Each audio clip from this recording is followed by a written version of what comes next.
Hi, എല്ലാവർക്കും നമസ്കാരം. ഇന്ന് നമ്മൾ സംസാരിക്കുന്ന വിഷയം ചോറിനെ കുറിച്ചിട്ടാണ്, അരി ആഹാരത്തെക്കുറിച്ചിട്ടാണ്. മിക്ക ആളുകളും പറയുന്നത് കേട്ടിട്ടുണ്ടാവും, അരി ഭക്ഷണം ഞാൻ കംപ്ലീറ്റ്ലി നിർത്തി, ചോറ് നിർത്തി, ഞാൻ ഡയറ്റിലാണ്, ഫാറ്റ് ലോസിലാണ്, ഫാറ്റ് ലോസിൻ്റെ ഡയറ്റ് ചെയ്തുകൊണ്ടിരിക്കുകയാണ്, അതുകൊണ്ട് ഞാൻ റൈസ് കഴിക്കത്തില്ല. ആക്ച്വലി റൈസാണോ വില്ലൻ? നമുക്കിന്ന് അതിനെക്കുറിച്ച് സംസാരിക്കാം. So welcome to my another video. വണ്ണം കുറക്കണം, അതുകൊണ്ട് ഇനി ചോറില്ല, ഇങ്ങനെ പറയുന്ന കുറേ മലയാളികളുണ്ട്. ആക്ച്വലി മലയാളികൾക്ക് ഒഴിച്ചുകൂടാൻ പറ്റാത്തൊരു ഭക്ഷണമാണ് ചോറ്. അതിലാർക്കും ഒരു സംശയമില്ലല്ലോ. ആക്ച്വലി ചോറാണോ വില്ലൻ? ചോറ് കഴിച്ചുകൊണ്ട് നമ്മൾ തടി കൂടുമോ?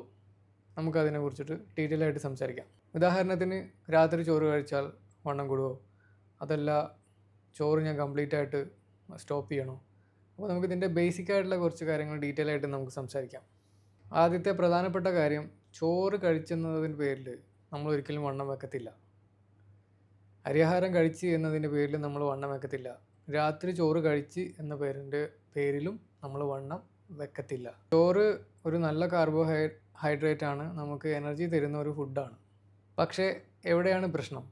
ഉദാഹരണത്തിന്, നമ്മൾ എത്ര കഴിക്കുന്നു എന്നതിനനുസരിച്ചിട്ടാണ്. ക്വാണ്ടിറ്റി ആണ് പ്രശ്നം.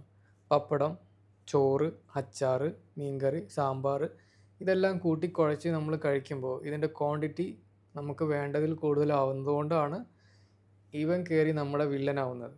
അല്ലെങ്കിൽ ഇവൻ നല്ലൊരു ഫ്രണ്ടായിട്ട് മാറേണ്ട സാധനമാണ് എന്ത്? റൈസ് അല്ലെങ്കിൽ ചോറ്. ഇങ്ങനെ ആകുമ്പോൾ എന്ത് ചെയ്യും? നമ്മുടെ ഓവറോൾ കലോറിയുടെ അല്ലെങ്കിൽ മെയിൻ്റനൻസ് കലോറിയുടെ മേലെ പോയി സർപ്ലസ് ആയി, ഹൈ ആയി, അത് ഫാറ്റായിട്ട് മാറും, ഫാറ്റായിട്ട് കൺവേർട്ടായി, അത് പിന്നെ നമ്മുടെ വെയിറ്റ് കൂടി. അതുകൊണ്ടാണ് ഇത് ഒരു വില്ലനായിട്ട് മാറുന്നതിൻ്റെ ഒരു കാരണം. പിന്നെ നമ്മളെ കാഴ്ചപ്പാടിൽ ചോറ് മാത്രമേ കാണുള്ളൂ. നമ്മൾ ഓവറോൾ കഴിച്ച ഫുഡൊന്നും നമ്മളെ ലിസ്റ്റിലുണ്ടാവില്ല. സ്നാക്സ് കഴിച്ചിട്ടുണ്ടാവും, ഡെസേർട്ട് കഴിച്ചിട്ടുണ്ടാവും, ചായ കുടിച്ചിട്ടുണ്ടാവും, നല്ല മധുരമുള്ള മറ്റുള്ള ചോക്ലേറ്റ് കഴിച്ചിട്ടുണ്ടാവും.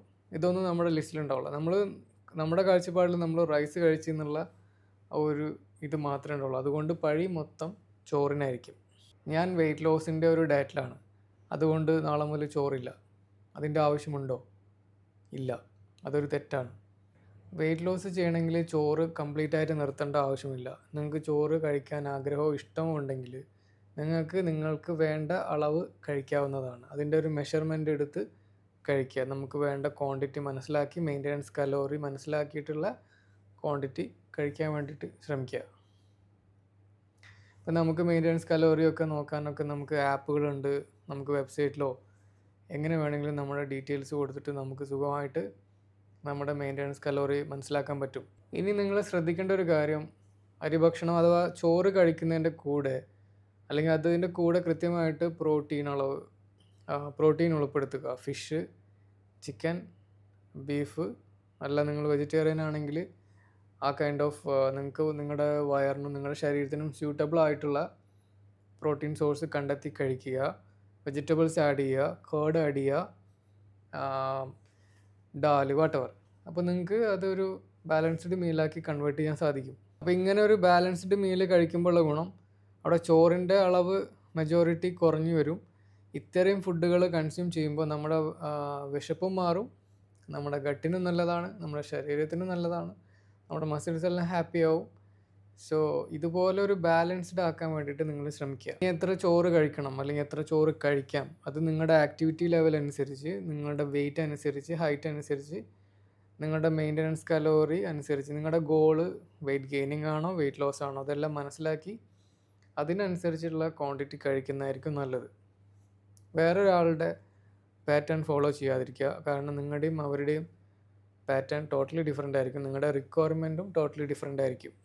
പിന്നെ കുറേ ആളുകൾ ചോദിക്കുന്ന ഒരു ചോദ്യമാണ്, വൈറ്റ് റൈസ് ആണോ ബ്രൗൺ റൈസ് ആണോ നല്ലത്, മറ്റേ വൈറ്റ് ബ്രെഡാണോ ബ്രൗൺ ബ്രെഡാണോ നല്ലതെന്ന് ചോദിക്കുന്ന പോലെ. ബോത്ത് ആർ സിമിലർ കലോറിയാണ് പ്രൊവൈഡ് ചെയ്യുന്നത്, ന്യൂട്രീഷൻ ആൾമോസ്റ്റ് സെയിം ആണ്. പിന്നെ അതിൽ വലിയൊരു മേജർ ഡിഫറൻസ് ഒന്നും പറയാൻ മാത്രമില്ല. അതുകൊണ്ട് നിങ്ങൾക്ക് ഏതാണോ സ്യൂട്ടബിളായിട്ട് തോന്നുന്നത് അത് യൂസ് ചെയ്യുക. ബ്രൗൺ റൈസിൽ ഗ്ലൂട്ടൻ്റെ അളവ് ഉണ്ടാവാൻ ചാൻസ് ഉണ്ട്. സോ വൈറ്റ് റൈസ് ആയിരിക്കും കുറച്ചുകൂടി ബെറ്റർ. അത് നിങ്ങളുടെ പേഴ്സണൽ ചോയ്സാണ് ഏത് ചൂസ് ചെയ്യണം എന്നുള്ളത്. അതുകൊണ്ട് ഈ രണ്ട് വേരിയൻസിൽ അങ്ങനെ നമ്മൾ ചൂസ് ചെയ്യേണ്ട കാര്യമൊന്നുമില്ല. ബോത്ത് ആർ സിമിലർ ന്യൂട്രീഷനാണ് പ്രൊവൈഡ് ചെയ്യുന്നത്. ചോറ് മാത്രം നിർത്തിയതുകൊണ്ടൊന്നും കാര്യമില്ല. അല്ലെങ്കിൽ നമ്മുടെ ഓവറോൾ ബോഡി ഫാറ്റിലാണ് നമ്മൾ ഫോക്കസ് ചെയ്യേണ്ടത്. നമ്മുടെ ആക്ടിവിറ്റി കൂട്ടുക, നമ്മുടെ പ്രോട്ടീൻ കൂട്ടുക ഭക്ഷണത്തിൽ, നമ്മുടെ സ്റ്റെപ്പ് കൗണ്ട് കൂട്ടുക, അങ്ങനെ മൊത്തത്തിലായിട്ടുള്ള ഒരു വെയിറ്റ് ലോസ്, നമ്മുടെ ഫാറ്റ് ലോസിന് വേണ്ടിയിട്ട് നമ്മൾ കൂടുതൽ ഫോക്കസ് ചെയ്യുക. നമ്മൾ ഈ ഒരു ബെല്ലി മാത്രം കുറക്കാൻ വേണ്ടി ശ്രമിക്കുന്നതിന് പകരം നമ്മളൊരു ഡയറ്റ് സ്റ്റാർട്ട് ചെയ്യുന്നത് എന്നതിൻ്റെ പേരിൽ നമുക്ക് ഇഷ്ടപ്പെട്ടുള്ള ഒരു ഫുഡ് കംപ്ലീറ്റ് ആയിട്ട് ഒഴിവാക്കുമ്പോൾ സ്വാഭാവികമായിട്ടും നമുക്കൊരാഴ്ച, 2 ആഴ്ച, 1 മാസം കഴിയുമ്പോൾ വീണ്ടും അതിനോട് ക്രേവിങ് വരികയും നമ്മൾ അമിതമായിട്ട് പിന്നെ കഴിക്കാനും, അതുകൊണ്ട് തന്നെ നമ്മൾ ചെയ്തതിൻ്റെ എല്ലാ ഗുണങ്ങളും അവിടെ നഷ്ടപ്പെടുകയും അതിഭീമമായിട്ട് നമ്മൾ ഫാറ്റ് ഗെയിൻ ചെയ്യാനൊക്കെ സാധ്യതയുണ്ട്. അതുകൊണ്ട് നിങ്ങൾ പോർഷൻ കൺട്രോൾ ചെയ്യുന്നതാണ് നല്ലത്. നിങ്ങൾക്ക് ഇഷ്ടമുള്ള ഫുഡ് അതൊരു മിനിമം ലെവലിൽ കഴിക്കുക, അതിൻ്റെ ക്വാണ്ടിറ്റി കൂടാതിരിക്കുക. ഫോർ എക്സാമ്പിൾ, നിങ്ങളൊരു ഐസ്ക്രീം കഴിക്കുന്നതുകൊണ്ട് പ്രശ്നമില്ല. അത് ഒരു 50 ഗ്രാം കഴിക്കുമ്പോൾ അതിൻ്റെ കലോറി ഒരു മിതമായ ലെവലിലായിരിക്കും ശരീരത്തിൽ വരിക. പക്ഷേ ഒരു 100, 150, 200 ഗ്രാം കഴിച്ചാൽ അതിൻ്റെ കലോറി എന്ന് പറയുമ്പോൾ അത് ഹെവിയാണ്. അതുപോലെ തന്നെയാണ് റൈസിൻ്റെ കാര്യം. അപ്പോൾ അത് ക്വാണ്ടിറ്റി മനസ്സിലാക്കി കഴിക്കാൻ വേണ്ടി ശ്രമിക്കുക. അപ്പോൾ അവസാനമായിട്ട് പറയുകയാണെങ്കിൽ, ചോറൊരു വില്ലനല്ല. നമുക്ക് നമ്മുടെ ആവശ്യത്തിനനുസരിച്ച് വെയിറ്റ് എല്ലാം നോക്കി മെഷർമെൻറ്റ് ചെയ്ത് കഴിച്ചാൽ അവ നല്ലൊരു ഫുഡാണ്. നമുക്ക് നല്ലൊരു എനർജി സോഴ്സാണ്, നല്ലൊരു കാർബോഹൈഡ്രേറ്റ് ആണ്. അപ്പോൾ അതുകൊണ്ട് റൈസ് ഒരു വില്ലനല്ല, ധൈര്യമായിട്ട് കഴിക്കാം. നമുക്ക് റൈസിനെ കുറിച്ചിട്ടുള്ള കാര്യങ്ങൾ ഇത്രയേ ഉള്ളൂ. ഞാൻ പരമാവധി പറയാൻ ശ്രമിച്ചിട്ടുണ്ട്.